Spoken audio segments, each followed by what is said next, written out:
Hi guys, क्या आपने इतिहास समझा है? क्यों पढ़ें हम इतिहास? क्या इतिहास हमारा स्किल डेवलप करता है? तो चलिए। नमस्कार साथियों, आज हम फिर एक बार नए टॉपिक के साथ what is history, why we read history और इतिहास करता क्या है, मतलब इतिहास को हम क्यों पढ़ें और इतिहास हमारे लिए क्या करता है, किस तरह से हमारी स्किल डेवलपमेंट करता है और किस तरह वह हमारे जीवन में उपयोगी और महत्वपूर्ण होता है। तो चलिए हम देखते हैं इतिहास क्यों पढ़ें। अपनी बात शुरू करने से पहले एक और इम्पॉर्टेंट चीज कि आमतौर पर इतिहास के लिए कहा जाता है कि वह सिविल सर्विसेज और एडमिनिस्ट्रेटिव जॉब के लिए बहुत इम्पॉर्टेंट है। बिल्कुल सही बात है कि वो इम्पॉर्टेंट है।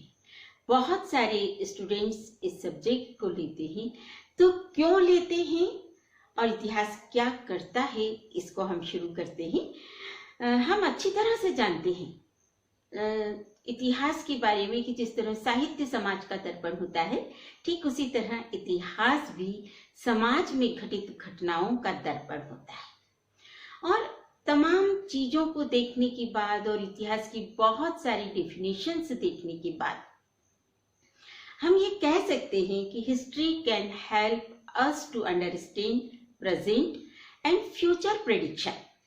मतलब इतिहास वर्तमान को तो बहुत अच्छी तरह से समझाता है, लेकिन वह फ्यूचर प्रेडिक्शन करने में भी हमारी मदद करता है। एक छोटा सा उदाहरण देखिए फ्यूचर प्रेडिक्शन का। अभी कुछ दिनों पहले आंध्रा में तूफान आया था। उस तूफान की इंटेंसिटी क्या है, कितने दिन रहेगा, इसका उन्होंने फ्यूचर प्रेडिक्शन लगाया और उन्होंने अतीत से यह अध्ययन किया कि इस इंटेंसिटी पर आने वाले तूफान के कारण इतना नुकसान हुआ था, तो उन्होंने उतनी ही इंटेंसिटी की आने की संभावना के मद्देनजर तूफान वाले क्षेत्र को पहले ही खाली करा लिया और परिणाम हमारे सामने कि जान और माल की हानि कम हुई।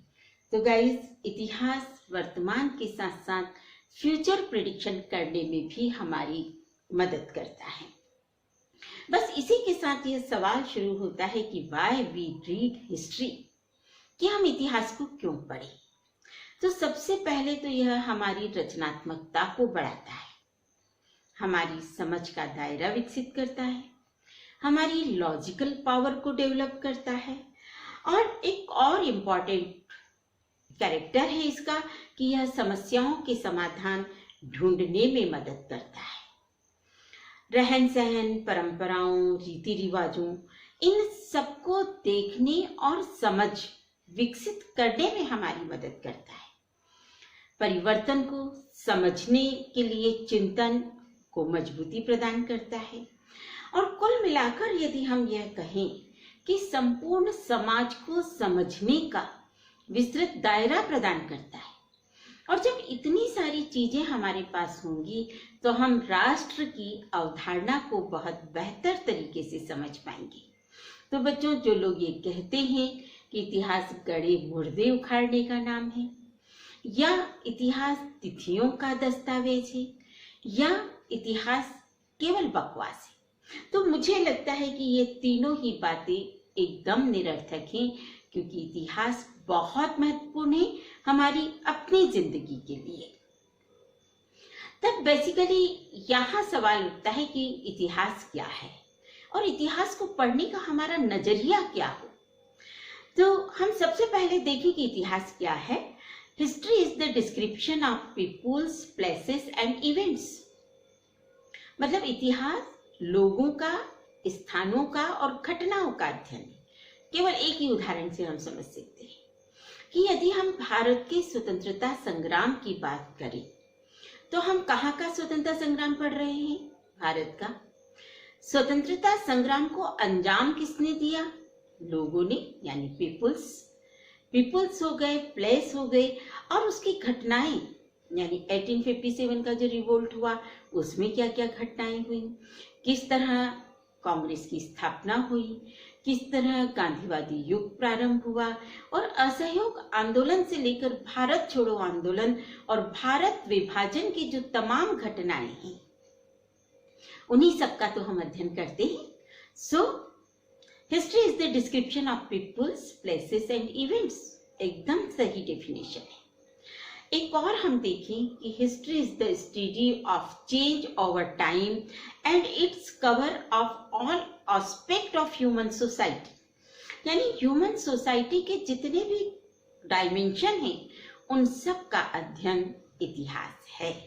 अब जब इतिहास क्या है को हमने देखा तो 3 इंपॉर्टेंट चीजें निकल कर आई जिसके आधार पर हम इतिहास को समझते हैं और यही टूल्स ऑफ हिस्ट्री कहलाते हैं।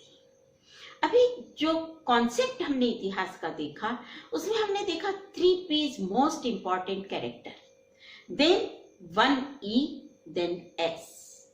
3P, 1E and 1S more important tools of history.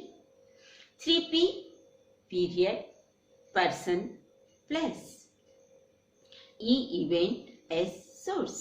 इन सारी चीजों को हमने अभी देखा और समझा है। सोर्स की जहां तक बात है, हम अच्छी तरह से जानते हैं कि विदाउट एनी सोर्स हम कोई सब्जेक्ट्स नहीं पढ़ सकते, चाहे वह हिस्ट्री हो, चाहे सोशियोलॉजी हो, चाहे पॉलिटिकल साइंस हो या साइंस विषय की कोई भी ब्रांच हो। तो sources is most important for our study. तो इतिहास के जो सोर्सेस होते हैं वे प्राइमरी और सेकेंडरी सोर्सेस होते हैं, जिसकी बात हम अगले वीडियो में करेंगे। तो जो टूल्स ऑफ हिस्ट्री हमने देखा उस बेस पर हम देखें कि व्हाट इज हिस्ट्री, यानी अब हम हिस्ट्री को कैसे डिफाइन करें। तो history is the fact of man living in the civilised society. मतलब जो सिविलाइज्ड सोसाइटी है उसमें रहने वाले जो लोग हैं उनके जो फैक्ट्स हैं वो हिस्ट्री कहलाते हैं। और इसी आधार पर हम कह सकते हैं कि history is the analytical study of deeds and achievement of man living in the society. यानी समाज में जो लोग रह रहे हैं उनके कार्यों और उपलब्धियों का एनालिटिकल डिस्क्रिप्शन इतिहास है। यानी जब हम नेपोलियन बोनापार्टा को पढ़ेंगे तो उसके कार्य और उपलब्धियों को पढ़ेंगे।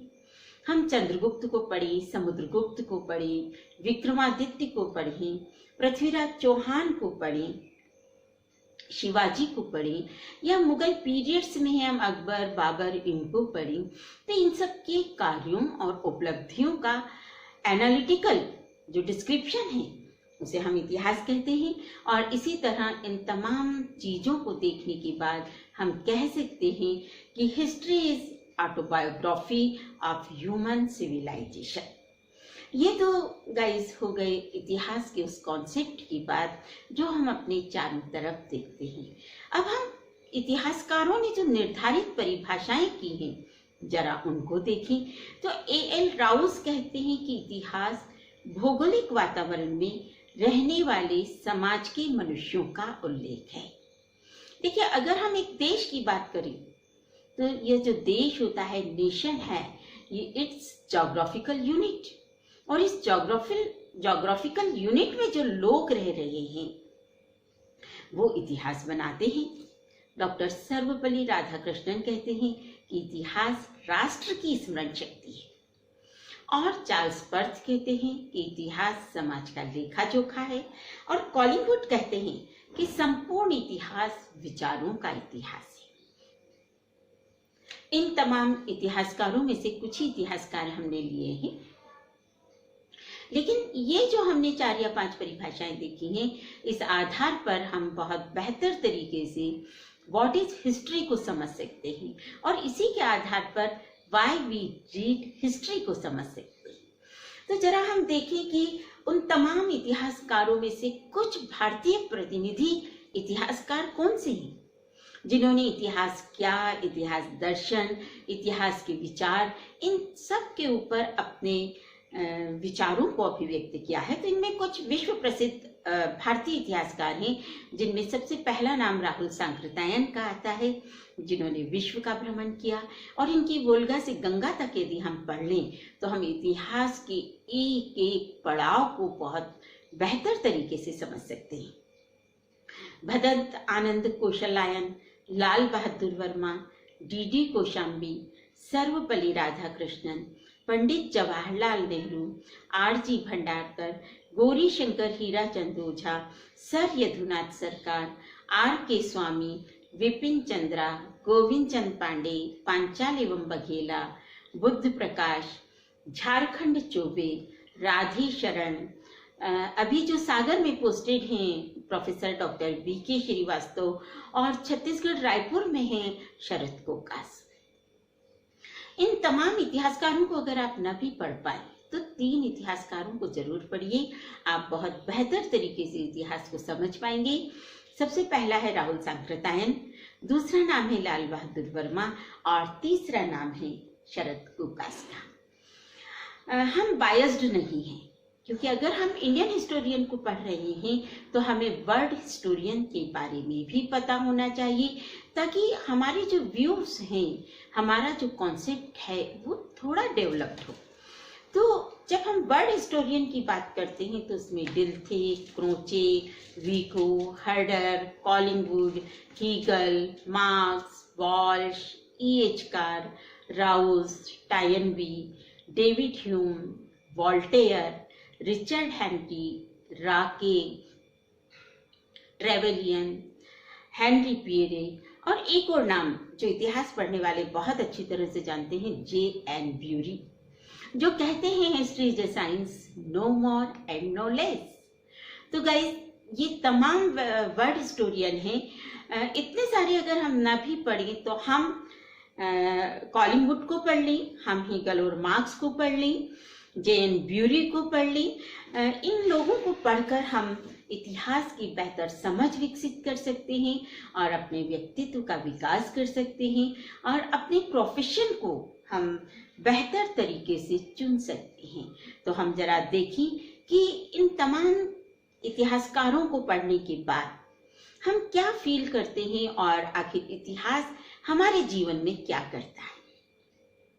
अब तक एक बात तो बहुत अच्छी तरह से समझ में आ गई होगी कि इतिहास हमें अतीत, वर्तमान और भविष्य के बारे में बताता है। एक बात तो आप अच्छी तरह से जानते हैं कि history is an unending dialogue between past and present, मतलब अतीत और वर्तमान के बीच निरंतर चलने वाला वो एक संवाद है। इसीलिए वो हमें अतीत की बात करता है, वो वर्तमान की करता है और भविष्य के बारे में हमें बताता है। आचार्य रामचंद्र शुक्ल ने कहा था कि जब हम वर्तमान में चारों तरफ अंधेरे से घिरते हैं तो अतीत एक रोशनी की तरह हमारे बीच में आता है। और यही शरद कोकास कहते हैं कि एक पुरातत्ववेत्ता खंडहरों में सुई इसलिए तलाशता है कि आने वाली पीढ़ी निर्वस्त्र ना रह जाए। देखिए, पुरातत्ववेत्ता कौन है? प्रेजेंट, खंडहर अतीत, और आने वाली पीढ़ी निर्वस्त्र ना रह जाए यानी भविष्य। तो शायद बहुत अच्छी तरह से ये बात समझ में आई होगी। फिर एक और जो इम्पोर्टेंट चीज है हिस्ट्री के लिए, history gave us balance approach, मतलब जब कोई डिबेट चलती है तो हम फैक्ट्स के माध्यम से एक बैलेंस्ड अप्रोच देकर अपनी जिंदगी में भी डिसीजन ले सकते हैं और समस्याओं के समाधान ढूंढने में भी हम मदद इतिहास की ले सकते हैं। इसी तरह इतिहास का अध्ययन हमेशा प्रेरणादायक होता है। फ्रांस की क्रांति हुई थी, फ्रांस का इतिहास पढ़कर लोगों ने की थी। भारतीय स्वतंत्रता संग्राम की शुरुआत के लिए भी यही कहा जाता है कि भारत का इतिहास गौरवमय इतिहास रहा है, तब फिर हम अंग्रेजों के गुलाम क्यों बने। तो इतिहास हमेशा प्रेरणादायक होता है। अब इसी के साथ चलते चलते एक चीज और हम देख लेते हैं, स्किल डेवलपमेंट बाय हिस्ट्री। क्योंकि प्रोफेशन के लिए, जिंदगी के लिए, और अगर हम एडमिनिस्ट्रेटिव जॉब में जा रहे हैं या किसी भी जॉब में जा रहे हैं इतिहास पढ़कर, तो हमारा जो स्किल है वो हमारी मदद करता है। तब सवाल उठता है कि इतिहास कैसे हमारा स्किल डेवलपमेंट करता है। तो सबसे पहले हम इतिहास तथ्यों के साथ, फैक्ट्स के साथ पढ़ते हैं। अब अशोक की धर्म नीति ही हमें पढ़ना है तो हम अशोक की इंस्क्रिप्शन से देखेंगे और उनको देख के हम उसका डिस्क्रिप्शन लिखेंगे। यानी history gave us analytical approach. Second, history gave us systematic writing approach, यानी यह हमारे अंदर एक सिस्टमेटिक राइटिंग अप्रोच को भी डेवलप करता है, यह साइंटिफिक अप्रोच को डेवलप करता है, यह प्रॉब्लम सॉल्विंग अप्रोच को डेवलप करता है। इस तरह इतिहास को यदि हम देखें तो इतिहास हमारे अंदर एक कॉन्फिडेंस लेवल पैदा करता है, समस्याओं के समाधान ढूंढने में हमारी दृष्टि पैदा करता है, हमें टाइम मैनेजमेंट सिखाता है, हमें माइंड मैनेजमेंट सिखाता है, हमें लाइफ मैनेजमेंट सिखाता है। देखिए, अगर हम युद्ध पढ़ेंगे तो हमें वहां बहुत बेहतर तरीके से मैनेजमेंट समझ में आएगा कि पॉलिसी क्या है। युद्ध एक निश्चित समय में हमें खत्म करना है तो हम टाइम मैनेजमेंट सीखेंगे, हम एडमिनिस्ट्रेशन मैनेजमेंट भी सीखेंगे। सो गाइस, इन तमाम सारी चीजों के साथ इतिहास को हमें पढ़ना चाहिए। मेरी बहुत सारी शुभकामनाएं।